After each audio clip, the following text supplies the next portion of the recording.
2 दिसंबर 1943 world war 2। German सेना ने Italian port बारी पर एक बड़ा हवाई हमला किया, जिसमें पोर्ट पर मौजूद 17 शिप्स बुरी तरह से डैमेज होकर डूब गई, जिसमें टोटल 1000 अमेरिकन और ब्रिटिश सैनिकों की जान गई। लेकिन उनकी जान पानी में डूबने से नहीं हुई, बल्कि जहर के उनकी बॉडी में जाने से हुई थी, क्योंकि डूबने वाली 17 शिप्स में से एक शिप अमेरिका की जॉन हार्वी थी, जिसमें अमेरिकन ने बायो वेपन्स यानी कि जैविक हथियार बनाने के लिए एक सीक्रेट लेबोरेटरी बनाई थी, जहां 2000 मस्टर्ड बायो वेपन्स मौजूद थे, जो हमले के दौरान जहाज के डूबने के साथ पानी में घुल गए थे, जिसके चलते जहाज में आग लग जाने या उनके डूब जाने के कारण जो लोग पानी में कूद गए थे वो इस जहर के संपर्क में आते ही मारे गए। नाउ आई नो ये काफी ट्रेजिक था, या फिर शायद नहीं, एटलीस्ट फॉर मेडिकल साइंस, क्योंकि इस घटना ने मेडिकल साइंस को बदल कर रख दिया। कारण इस घटना की स्टडी में हमें एक ऐसी डिजीज का ट्रीटमेंट मिला जो कई सेंचुरी से इंसानों की जान की दुश्मन बनी हुई है। जी हाँ, बिल्कुल, मैं यहाँ पर कैंसर की ही बात कर रहा हूँ। इसके अलावा अब researchers onyx 015 and vaccine virus को भी कैंसर सेल्स को खत्म करने के लिए प्रयोग कर रहे हैं, जिनके रिजल्ट इतने पॉजिटिव है कि वैक्सीन या वायरस ऑलरेडी एनिमल ट्रायल पास कर चुका है एंड FDA अप्रूवल के बाद इस वायरस के 100 सीरियस कैंसर पेशेंट्स पर किए गए ट्रायल भी सक्सेसफुल रहे हैं। तो क्या इन सभी तरीकों से कैंसर को ठीक किया जा सकता है? Do we have cancer vaccine now? Well, आज के इस वीडियो में हम इसी पर बात करने वाले हैं। तो हेलो गाइज, मैं हूं कौशिक और चलिए शुरू करते हैं एक और नए एपिसोड। Chapter 1, the problem. दोस्तों, अगर आपसे एक सवाल पूछा जाए कि इस दुनिया की सबसे खतरनाक और जानलेवा बीमारी कौन सी है, तो बिना ज्यादा सोचे समझे हमारे दिमाग में केवल एक ही जवाब आता है और वो है कैंसर, जो कि सच भी है, क्योंकि WHO यानी कि वर्ल्ड हेल्थ ऑर्गेनाइजेशन के मुताबिक हर साल कैंसर से वर्ल्ड वाइड 1 करोड़ से ज्यादा लोगों की जान जाती है। जबकि कोरोना वायरस, जिसे पूरी दुनिया में पैंडेमिक कहा गया है, उसके पीक यानी कि साल 2020 में एक साल में उसने ऑफिशियली 3 to 4 मिलियन लोगों की जान ली है, जिससे आप अंदाजा लगा सकते हैं कि कैंसर आखिर कितना ज्यादा जानलेवा है। तो आइए अब आगे बात करते हैं। Chapter 2, What is cancer and why is it so deadly? 17th century, दुनिया के ज्यादातर देशों की लाइफ एक्सपेक्टेंसी 25 से 30 साल के करीब की थी, क्योंकि इस समय तक दुनिया इंडस्ट्रियलाइज नहीं हुई थी, ना ही उस समय हेल्थ केयर सिस्टम जैसा कुछ था, जिसके कारण कई छोटी बीमारी भी इंसान की जान ले लेती थी, खास करके भूखमरी और कुपोषण। लेकिन फिर 18th सेंचुरी का समय आया, दुनिया में इंडस्ट्रियलाइजेशन शुरू हुआ, जिसने लोगों को खेती के अलावा भी दूसरा एक रोजगार दिया। धीरे धीरे दुनिया ऑर्गेनाइज होने लगी, लोगों का लाइफस्टाइल सुधरने लगा, इंसान अपने आसपास की दुनिया, अपने शरीर के बारे में जानने लगे, जिससे मेडिकल साइंस का जन्म हुआ। इससे हुआ ये कि अच्छी डाइट और मेडिकल सुविधाएं होने के कारण अब लोगों की लाइफ एक्सपेक्टेंसी बढ़ने लगी एंड 18th सेंचुरी के अंत तक लोगों की एवरेज एज 50 को छूने लगी थी। और उसके बाद तो हमने पीछे मुड़कर देखा ही नहीं। समय के साथ साथ इंसानों ने ऑलमोस्ट हर जानलेवा बीमारियों के इलाज ढूंढ लिए, जिससे लाइफ की एक्सपेक्टेंसी आज 70 से 80 साल तक पहुंच चुकी है, जो आगे भी बढ़ती ही रहेगी।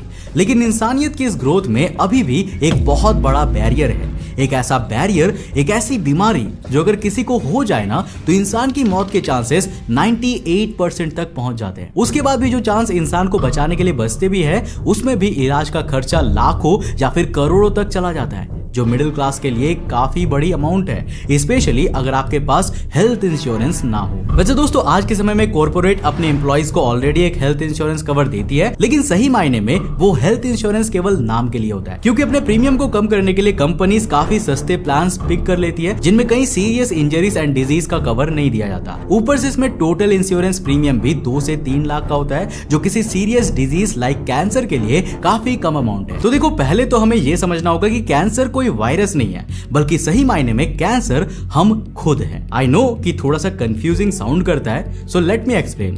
तो जैसा कि हम जानते हैं कि ह्यूमन बॉडी छोटे छोटे ट्रिलियंस ऑफ सेल्स से मिलकर बनी होती है, यानी इन्हीं सेल्स यानी कि कोशिकाओं से मैं, आप और हम सभी बने हैं। अब ये कोशिकाएं भी समय के साथ साथ ग्रो एंड मल्टीप्लाई होती जाती है, जिस प्रोसेस को सेल डिवीजन कहा जाता है। अब देखो, नॉर्मली ह्यूमन सेल्स हमारे डीएनए में जीनोम्स इंफॉर्मेशन के मुताबिक बनते और मरते रहते हैं, जहां मरे हुए सेल्स की जगह नए बने सेल्स ले लेते हैं। नॉर्मली ये प्रक्रिया यूं ही चलती रहती है, जिससे बॉडी में सेल्स का नंबर ओवरऑल मेंटेन रहता है।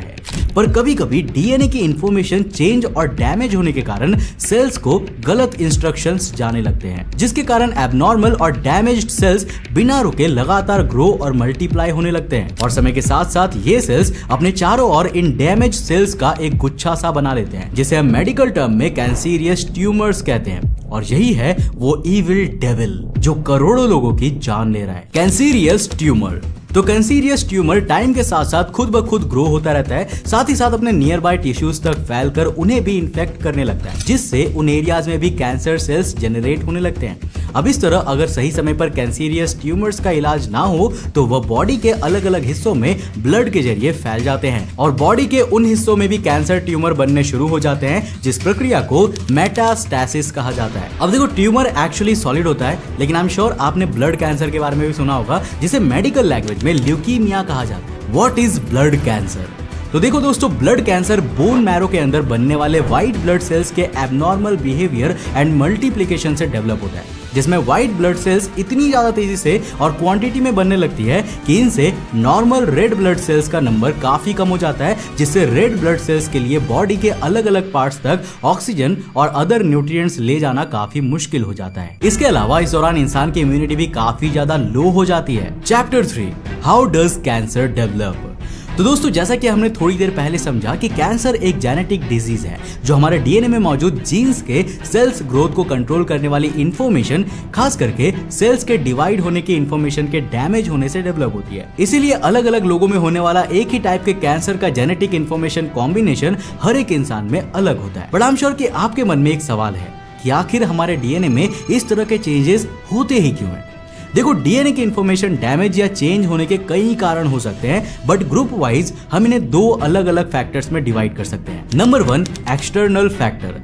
दोस्तों, ह्यूमन बॉडी में कैंसर के डेवलप होने का सबसे बड़ा कारण एक्सटर्नल फैक्टर्स जैसे कि पॉल्यूटेड एनवायरनमेंट और गलत डाइट ही होता है। जैसे अगर हम हाईली रेडियो एक्टिव एनवायरनमेंट में रहते हैं तो वहां पर डीएनए के डैमेज होने और कैंसर के डेवलप होने के चांसेस काफी ज्यादा बढ़ जाते हैं। इसके अलावा स्मोकिंग, अल्कोहल और सन की अल्ट्रावायलेट रेज के कॉन्टैक्ट में ज्यादा समय तक रहने से भी डीएनए डैमेज होने और उससे कैंसर या फिर अदर जेनेटिक डिजीज के डेवलप होने का खतरा बढ़ जाता है। Number 2, internal factor. तो अगर आप कैंसर होने के सभी एक्सटर्नल फैक्टर्स का ध्यान रखते हुए सभी प्रिकॉशन लेते हैं, उसके बावजूद भी अगर आपकी फैमिली में इससे पहले किसी को कैंसर डिजीज हो चुकी है तो उसके डीएनए में उनकी उस डिजीज की इंफॉर्मेशन पास ऑन होते हुए आपके डीएनए तक भी पहुंच चुकी होगी। और अगर आप अनलकी रहे तो कई बार डीएनए के ये इनएक्टिव जीन्स आपकी बॉडी में भी एक्टिव हो सकते हैं और डीएनए के दिए गए इंस्ट्रक्शन के मुताबिक आपकी बॉडी में कैंसर को डेवलप करने लगेंगे। Chapter 4, types of cancer. दोस्तों, वैसे तो कैंसर वर्ड 100 से भी ज्यादा खतरनाक बीमारियों के लिए प्रयोग किया जाता है, लेकिन डॉक्टर ने कैंसर को उसके बॉडी में डेवलप होने वाले हिस्से के अनुसार 4 मेन टाइप में डिवाइड किया है। Number 1, carcinoma. ये cancer inner skin and outer skin की सेल्स के डैमेज होकर तेजी से मल्टीप्लाई होने पर आउटर स्किन और इंटरनल ऑर्गन्स लाइक ग्लैंड्स में डेवलप होता है। अब ये यूजुअली सॉलिड ट्यूमर होता है, जैसे prostate cancer, breast cancer, lung cancer और कोलोरेक्टल कैंसर। Number 2, sarcoma. ये एक ऐसा कैंसर है जो बॉडी के अलग अलग पार्ट्स को कनेक्ट करने वाले bones and soft tissues like fat, muscles, nerves, tendons, joints, blood vessels, lymph vessels में डेवलप होते हैं, जिसका most common example osteosarcoma bone cancer है। Number 3, leukaemia. इसके बारे में हम ऑलरेडी बात कर चुके हैं। ये एक तरह का ब्लड कैंसर है जो हेल्दी ब्लड सेल्स के अनकंट्रोलेबली चेंज एंड ग्रो होने पर डेवलप होता है एंड इम्यून सिस्टम पर हमला करता है। नंबर 4, लाइम्फोमा। लाइम्फोमा कैंसर बॉडी के लाइम्फेटिक सिस्टम में डेवलप होता है, जो कि इम्यून सिस्टम का पार्ट है, जिसके कारण lymph nodes, spleen, bone marrow and शरीर के दूसरे हिस्से में सेल्स अनकंट्रोल्ड तरीके से मल्टीप्लाई होकर ट्यूमर बनाने लगते हैं और इम्यून सिस्टम के दूसरे हिस्सों तक फैलने लगते हैं, जिससे इम्यून सिस्टम कमजोर होने लगता है और बॉडी नॉर्मल डिजीज जैसे बुखार, वायरल इन्फेक्शन से भी लड़ नहीं पाती है। इसके अलावा कई कैंसर को उनके बॉडी पार्ट्स में डेवलप होने पर उस बॉडी पार्ट के नाम से भी जाना जाता है। For example bone, liver, lungs and brain cancer, जो सेल्स के एबनॉर्मल मल्टीप्लिकेशन के बाद ट्यूमर बनने से होता है। अब दोस्तों, यहाँ पर एक इंपॉर्टेंट बात यह भी है कि किसी बॉडी के एक हिस्से में बनने वाले कैंसर ट्यूमर के सेल्स बॉडी के जब दूसरे हिस्सों तक पहुंचते हैं और वहां पर कैंसर जनरेट करने लगते हैं, तब उस ट्यूमर को मेटास्टैटिक ट्यूमर्स कहा जाता है और उसके स्प्रेड होकर दूसरे हिस्से में बनने वाले कैंसर को उसके डेवलप होने वाले के पहले पार्ट से ही जाना जाता है। For example bone cancer spread होने से अगर लंग्स में कैंसर डेवलप हो जाता है तब भी उसे लंग कैंसर नहीं बल्कि मेटास्टैटिक बोन कैंसर कहा जाएगा। दोस्तों मेटास्टैटिक कैंसर के डेवलप होने की यह प्रक्रिया यूजुअली कैंसर की लास्ट स्टेज में एंटर होने पर शुरू होती है और इस स्टेज तक आकर सर्वाइवल चांसेस 10% से भी कम रह जाते हैं। इसीलिए ज्यादातर पेशेंट्स की मौत मेटास्टैटिक कैंसर में ही हो जाता है। Do we found cure for cancer? Well cancer कई सेंचुरी से हम इंसानों के लिए एक डरावना सपना बन चुका है। हम अपने आसपास या अपने रिलेटिव्स में कैंसर से होने वाली financial instability and life loss की डरावनी कहानी सुन चुके हैं, पर क्या हमारे पास कैंसर का कोई क्योर मौजूद है?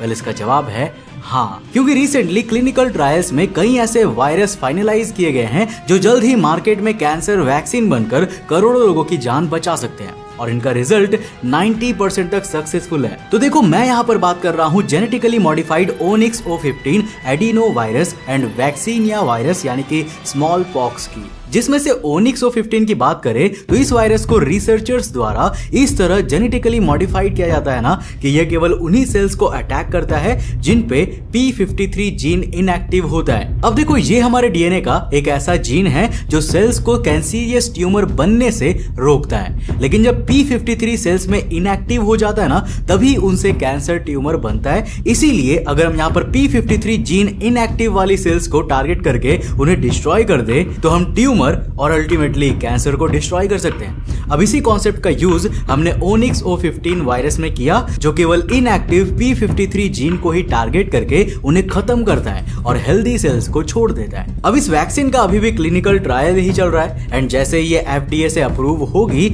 उसके बाद उसके ह्यूमन ट्रायल भी शुरू हो जाएंगे जिसके कुछ साल बाद ये मार्केट में भी आ जाएगी। लेकिन वैक्सीन या वायरस के मॉडिफिकेशन से बनी वैक्सीन इस रेस में काफी आगे चल रही है। देखो ऑलरेडी इसका फर्स्ट एनिमल ट्रायल सक्सेसफुल हो चुका है और इसके अलावा FDA द्वारा अप्रूवल के बाद इसका 100 गंभीर ट्यूमर पेशेंट पर किया गया ट्रायल भी सक्सेसफुल रहा है, जिसके बाद अब इसका सेकेंड ट्रायल एक large number of serious cancer patient पर होने वाला है, जिस ट्रायल पर दुनिया भर की नजर रहेगी ही। एंड अगर ट्रायल के थर्ड फेज में रिजल्ट पॉजिटिव रहे तो आने वाले केवल 5 सालों के अंदर ही ये मार्केट में कैंसर के बेस्ट क्योर के रूप में अवेलेबल हो जाएगी।